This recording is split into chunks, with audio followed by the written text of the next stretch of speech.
السلام علیکم۔ کراچی کے مصروف ترین علاقے صدر میں امپریس مارکیٹ کے قریب اچانک زوردار دھماکہ، پورا علاقہ لرز اٹھا۔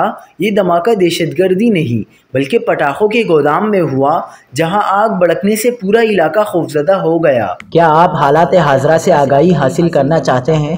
خبر کے پیچھے چھپے اصل حقائق جاننا چاہتے ہیں تو ابھی سبسکرائب کیجئے جلمل پاکستان کو اور ساتھ ہی گھنٹی کے نشان پر کلک کر دیں۔ آپ کو بتاتے چلیں کہ صدر میں امپریس مارکیٹ کے قریب اچانک گونجنے والا زوردار دھماکہ کس چیز کا تھا۔ دھماکے کے نتیجے میں 24 افراد زخمی ہوئے، دکانیں تباہ ہوئیں اور جنو روڈ میدان جنگ کا منظر پیش کرنے لگا۔ دھماکے کے بعد گودام میں آگ بھڑک اٹھی۔ پٹاخوں کے گودام میں پہلے زوردار دھماکہ ہوا۔ پٹاخوں کے گودام میں دھماکے سے آس پاس موجود دکانوں اور عمارتوں کو شدید نقصان پہنچا۔ ریسکیو حکام نے کہا کہ 24 افراد زخمی ہوئے۔ زخمی ہونے والے 13 افراد کو جناح اور 11 افراد کو سول اسپتال منتقل کیا گیا۔